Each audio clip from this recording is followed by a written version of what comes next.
The lights die all at once. Not a flicker, just black. I'm awake before the silence settles. Pain claws up my leg like fire in the bone. I don't move. I listen. My roommate is breathing too fast. Rich guy, soft hands. Wrong place tonight. The cop outside called me ballast. Dead weight in a uniform that doesn't matter anymore. Then I hear it. Metal threading onto metal. Slow, careful, a suppressor, boots, soft steps, more than one. Professionals who think no one's hunting back. My heart slows on purpose. Breath shallow. Pain becomes background noise. I scan the room without turning my head. Tools, metal, weight, options. The handle moves, slow, confident. They're here for him. They forgot about me. Bad mistake. I was a Marine before I was a patient. Tonight I'm not dying quietly. The door opens like this is routine. First man in, muzzle low, eyes lazy. He sees a rich target, a useless cripple, and an easy paycheck. That confidence? I can almost smell it. He points the gun at me without really looking. Sleep, hero. This isn't your fight, he whispers. His voice is calm, bored. That's the moment he stops being a hunter and becomes prey. My hand slides off the blanket like I'm adjusting in pain. Fingers close around cold steel, not a knife, a scalpel, light, sharp, perfect for places body armor doesn't cover. I move before my leg can scream. Weight forward, body low, blade up. He flinches too late.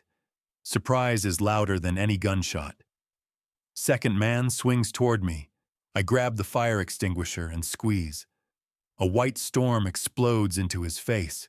He fires blind, bullets chewing walls, not me. He stumbles back into the crash cart. I rip the defibrillator paddles free. Clear, I mutter out of habit. The shock hits him like a truck made of lightning. He drops without a sound. Pain floods my leg, hot and blinding, but I stay upright. I hook IV lines around another shooter's neck and pull with everything I have left. Tubes cut deep. He stops fighting fast. They thought they were clearing a room. Instead, they walked into a cage with something that refuses to die. I lean on the bed, breathing slow, listening for the next mistake coming down the hall. More footsteps echo in the corridor. Slower now, controlled, professional. They've seen enough to know this isn't a routine extraction anymore. I drag one of the bodies into the doorway so his shadow stretches into the hall. Blood pools under the exit sign, bright even in the dark. It's a message written in a language soldiers understand instantly. The room fights back. I steady my breathing and listen to how they reposition. The witness is shaking so hard, the bed frame rattles against the tile. His world has always been boardrooms and signatures, not gunfire and men who move like ghosts. I crouch beside him, my injured leg burning, and grip his shoulder until he focuses on me. I tell him to breathe through his nose, slow, silent. No heroics, no sudden moves. Tonight, survival means obedience. He nods, eyes wide and glassy. My gaze lands on the oxygen cylinder near the wall. Heavy steel, chained in place, forgotten by everyone who doesn't know what pressure can do. I limp over, each step a lightning bolt through my leg, and twist the valve just enough to hear the hiss, not too much. I wedge the tank against a rolling tray aimed at the doorway. Improvised tools are about physics, not strength. Let the hallway come to me. The handle twitches. A shadow slices across the floor. I kick the base of the cylinder with everything I have left. The tank tears free and rockets into the hallway, screaming like a metal banshee. It slams into someone out there with a wet, heavy impact. Men shout, boots scramble, formation collapses into chaos. For 3 beautiful seconds, trained killers forget their plan and just try not to die. And then she moves. The quiet night nurse who checked my vitals with gentle hands flows through the doorway, low and controlled, like she's stepping onto a range, not a hospital floor. She scoops up a fallen rifle, taps the magazine, checks the chamber in one smooth sequence. No panic, no hesitation. She pivots and covers my blind side with perfect discipline. That's not medical training. That's muscle memory from another life. "You took your time, Jack," she says, voice calm, eyes colder than the steel in her hands. I almost smile, but pain keeps my face honest.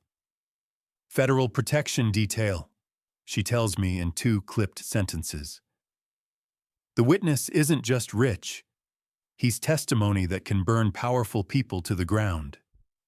Which means this wasn't a hit. It was a cleanup. And now we're standing in the middle of a war neither of us was supposed to fight tonight. We don't talk strategy. We just fall into it. She takes the doorway, rifle steady, controlled breaths between bursts of distant gunfire. I cover the angles inside the room, hands working on instinct while my leg burns like it's still back in the desert. Every sound in the corridor paints a map in my head. Distance, weight, hesitation. These aren't street thugs. They're disciplined, patient, and now they're angry. Angry men with training are predictable in one way. They escalate.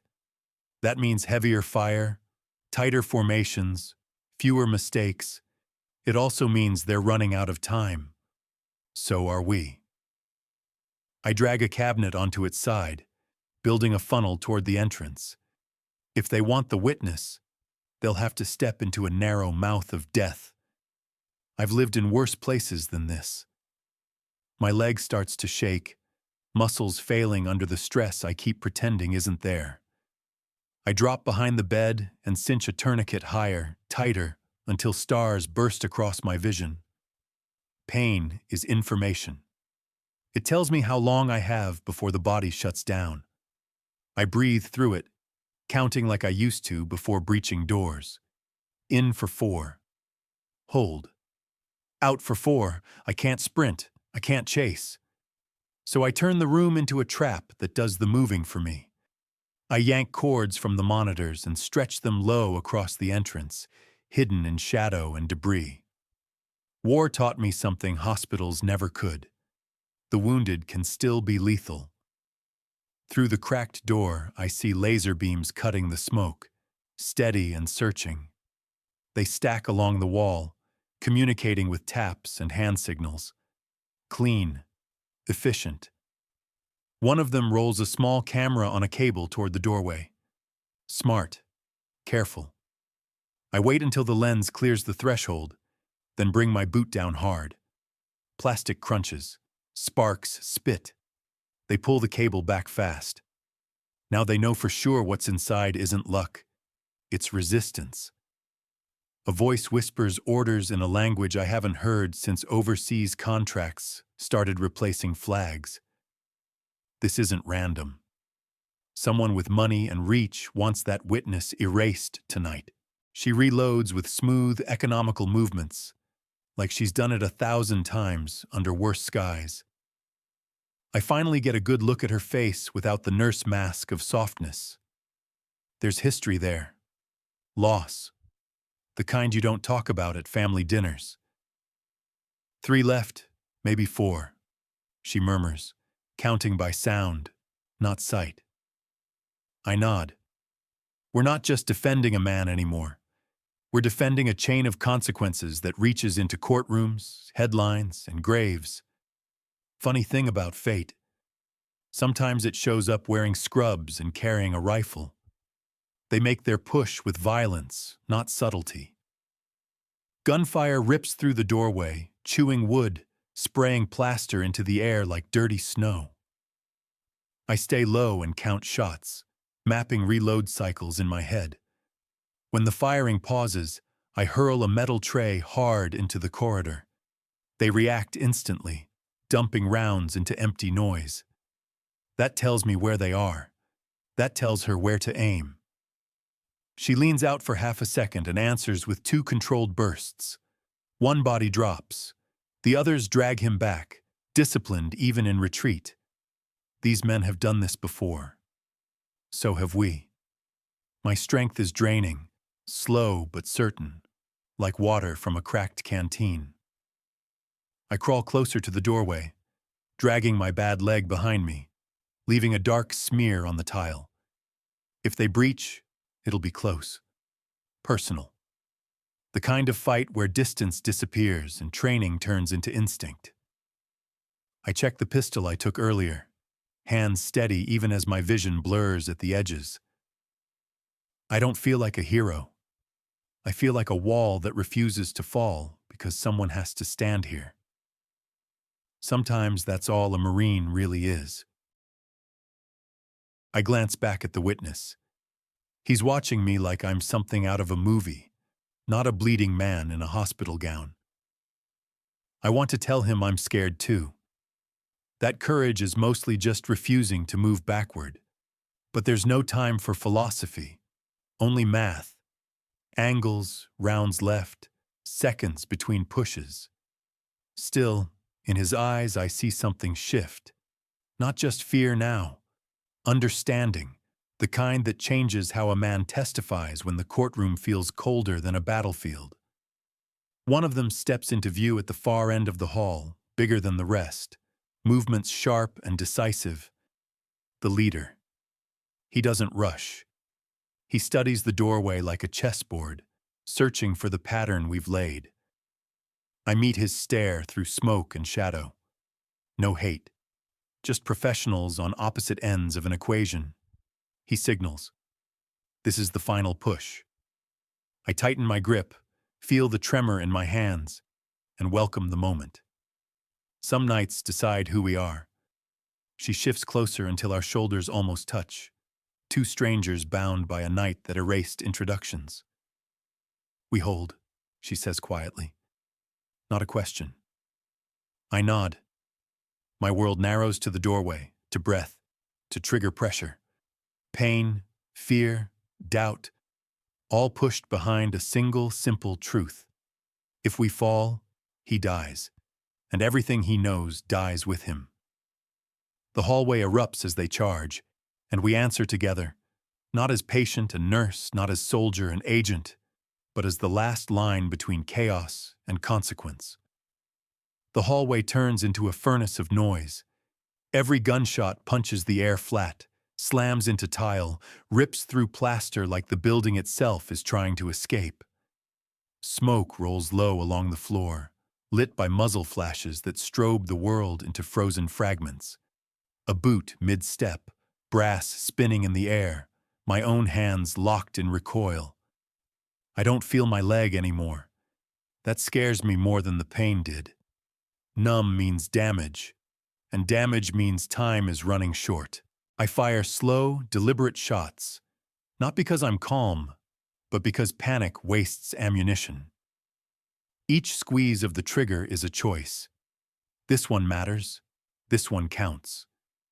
Beside me, she works in sharp, surgical bursts, her rifle barking in disciplined rhythm. We don't talk. We don't need to. Our timing overlaps like gears in the same machine. One attacker breaks from cover, trying to close distance before we can reset. He runs low, fast, trained. She drops him mid-stride, and he skids across the floor, momentum carrying him farther than life does. Another tries to drag him back. I shoot the tiles at his feet, forcing him to retreat. This isn't a charge anymore. It's erosion. They're trying to wear us down, and I can feel it working. My body finally sends the bill. My leg folds, and I drop to one knee hard enough to jar my teeth. The impact sends a white flash through my skull, and for a second the hallway tilts like a ship in heavy seas. I taste copper. I don't know if it's blood from my mouth or just the air. But dropping lower changes the geometry. Now I'm shooting upward while they're forced to angle down, exposing parts of themselves they didn't mean to. Training turns angles into advantages. I lean against the doorframe to keep from toppling and keep firing, slower now, vision pulsing at the edges. One of them rushes the doorway with raw commitment, armor forward, weapon blazing. He's betting on force overwhelming pain. I wait until he's close enough to see the scratches on his visor. Then I fire into the seam beneath his plate. He crashes forward and slides to a stop half inside the room. For a heartbeat, everything slows. He's young. Younger than the war that made him. His hand twitches once, then stills. I look away before the weight of that face can follow me home. At first I think it's just the ringing in my ears changing pitch. Then I hear it clearly. Sirens layered and rising, cutting through the night like a blade through cloth. Not close yet, but coming fast. The sound hits something deep inside my chest I didn't know was still bracing for impact. She hears it too. I see it in the way her shoulders lower half an inch, the way her next breath is the first full one she's taken all night. We don't smile. Relief in our line of work is quiet, cautious, almost suspicious. The attackers hear it as well. Their fire turns sloppy, bursts longer, less controlled. Time just flipped sides. They know the window is closing, and desperate professionals are the most dangerous kind. One last wave of rounds slams into the doorway, splintering wood, spitting dust into my face. I don't flinch. I've heard worse storms. Then, slowly, the gunfire fades. Footsteps retreat. Commands barked in urgency, not control. They're leaving. And for the first time tonight, we're still here. When the shooting stops, the silence feels unnatural, like the world is holding its breath to see if we're finished. Smoke hangs in layers, drifting through the broken light fixtures and torn ceiling tiles. The hallway looks less like a hospital and more like the aftermath of something the news would call an incident, because the real word would scare people too much. A few of them didn't make it out. The ones who tried to crawl are tied up with whatever we had. IV lines, monitor cables, even torn bed sheets twisted tight around wrists and ankles. Professionals reduced to cargo. Their weapons lie in a neat pile kicked far down the corridor, out of reach, out of the fight. I slide down the wall until I'm sitting, back against cold paint, head tipped up toward flickering lights. My hands start shaking now, not from fear but from release. Adrenaline is a loan shark. It lets you borrow strength, then comes back for interest. She moves past me, methodical, clearing each weapon again, checking pulses, confirming no one's about to get back up and restart the nightmare. We don't celebrate. We don't talk about what we did. We just make sure it's truly over. The doors at the far end burst open with the weight of authority behind them. Boots thunder. Voices command. Beams of tactical flashlights slice through the haze like searchlights over a battlefield. They come in fast, trained for chaos, expecting resistance. Then they see the corridor. They slow without meaning to. Rifles dip a few degrees. One of them turns in a slow circle, taking in the tied men, the scattered brass, the wrecked walls. This wasn't a shootout. It was a stand. A team leader approaches me carefully, like I might still be part of the threat equation. His visor hides his eyes, but I can hear the recalculation in his voice. Who engaged hostiles? I try to point, but my arm feels like it weighs 100 pounds. My thumb drifts back toward the ruined room. Patience, I say. He follows the gesture, sees the nurse, rifle hanging loose but ready, sees the witness alive behind us. There's a long pause. Then he nods once, slow and respectful. "Copy that," he says. And just like that, the story leaves our hands. Morning arrives gently, like it's trying not to wake the ghosts. Sunlight filters through the blinds in soft gold policy, landing on patched bullet holes and walls that were never meant to stop rounds. The room smells like antiseptic and burned dust. I'm back in bed, leg wrapped tighter. New IV machines humming like this is just another shift. A nurse I don't recognize adjusts a monitor and avoids my eyes, like looking too long might pull her into something she doesn't want to understand. There's a plastic cup of hospital gelatin in my hand. It wobbles because my fingers still tremble. I take a bite anyway.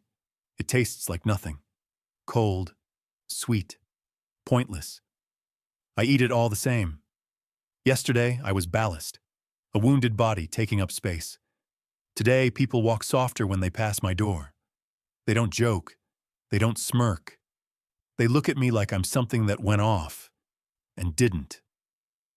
They wheel him past my door under heavy guard. 2 officers in front, 2 behind, like he's made of glass and history at the same time. He looks smaller without the suit jacket, without the illusion that wealth is protection. But his eyes are different. He stops when he sees me, just for a second. The officers hesitate, then allow it. He holds my gaze, and in that look I see the night replay behind his pupils. Gunfire, smoke, men who came to erase him from the world. He nods once. Not gratitude, not fear, resolve. I nod back, because that's the only thanks I need. The real fight was never in this hallway. It's waiting under bright courtroom lights, where words weigh more than bullets. If he stands firm, tonight echoes. When the room empties and the machines settle into their steady rhythm, I turn my head toward the window. The city outside is waking up, unaware. Cars move, people hurry, coffee is poured, lives continue, balanced on invisible edges they'll never see. They'll never know how close the night came to swallowing something that mattered. And that's fine. Most battles that shape the world never make the news.